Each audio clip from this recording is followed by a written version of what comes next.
Nero Claudius Caesar Augustus Germanicus, more commonly known as Nero, remains one of the most infamous and debated figures in Roman history, a name synonymous with tyranny, extravagance, and ultimately, the destruction of a significant portion of Rome. Born on December 3rd, 37 AD, in Antium, modern day Anzio, Italy, Nero's early life was marked by instability and the machinations of powerful Roman families.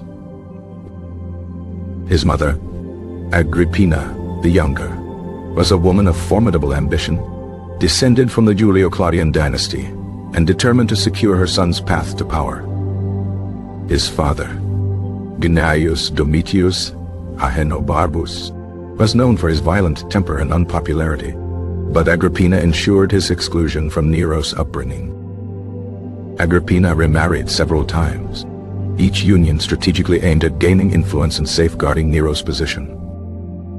His first significant patron was the Emperor Claudius, whom Agrippina married in 49 AD, making Nero the stepson and potential heir to the throne. Claudius, initially reluctant to name Nero as his heir, eventually adopted him in 50 AD, officially designating him as his successor over his own son, Britannicus. This decision was driven by Agrippina's relentless scheming and the growing fear of Britannicus's popularity. To solidify Nero's position, Agrippina orchestrated the poisoning of Britannicus in 55 AD, a gruesome act that stained Nero's future reign.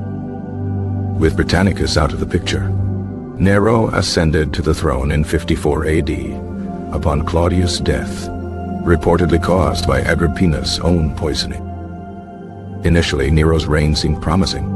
He was young, and his advisors, the Stoic philosopher Seneca and the Praetorian prefect Sextus Afranius Burrus, provided experienced guidance. This period, known as the Quinquennium, 5-year period, saw a relative period of stability and good governance, characterized by reduced taxes and encouragement of the arts. Nero demonstrated an interest in the arts, particularly poetry, music, and acting, which were considered unbecoming of an emperor in the traditional Roman view.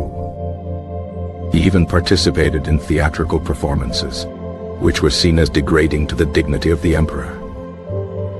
The Senate resented these activities, viewing them as a sign of Nero's detachment from his imperial duties and a blurring of the boundaries between emperor and entertainer.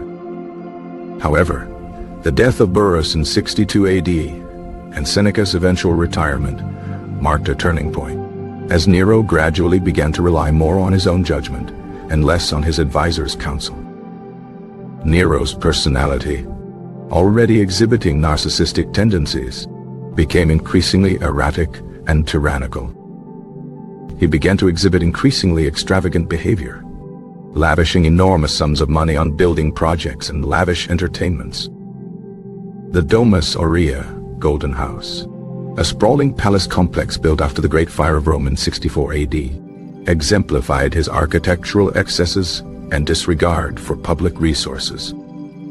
The construction of the Domus Aurea resulted in the demolition of entire neighborhoods and displacement of thousands of Romans, further alienating the populace. The Great Fire of Rome in 64 AD proved to be a catastrophic event that would forever tarnish Nero's reputation. The fire raged for days, destroying a significant portion of the city and leaving countless Romans homeless and destitute. Rumors quickly spread that Nero himself had orchestrated the fire to clear space for his Domus Aurea, though the truth remains uncertain. To deflect blame, Nero scapegoated the nascent Christian community, accusing them of arson and initiating a brutal persecution. This persecution involved mass arrests, torture, and public executions, further contributing to Nero's image as a ruthless tyrant. The political situation within Rome was becoming increasingly volatile, with several conspiracies brewing against Nero's rule. One notable conspiracy was led by Gaius Sulpicius Galba, the governor of Hispania Tarraconensis, who declared himself emperor in 68 AD. Galba's rebellion triggered a series of civil wars, as other provinces and generals also sought to seize power.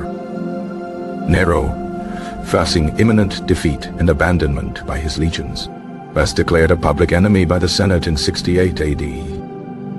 His praetorian prefect, Tigellinus, attempted to secure his escape from Rome, but Nero was ultimately betrayed by his own bodyguard.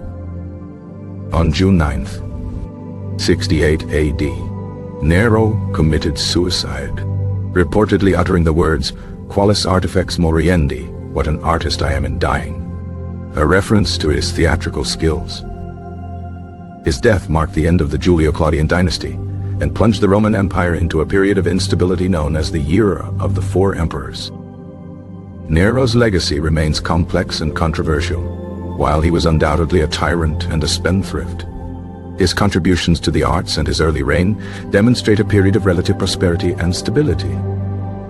Historians have debated the extent of his culpability in the Great Fire of Rome and the accuracy of the accounts of his cruelty and madness.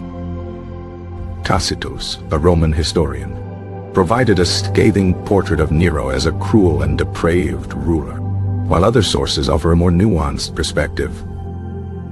Suetonius, another Roman historian, presented a detailed biography of Nero filled with anecdotes and scandalous stories.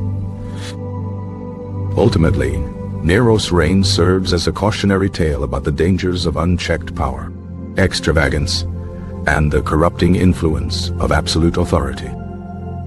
His name has become synonymous with tyranny and excess, a reminder of the fragility of empires and the enduring consequences of a ruler's actions.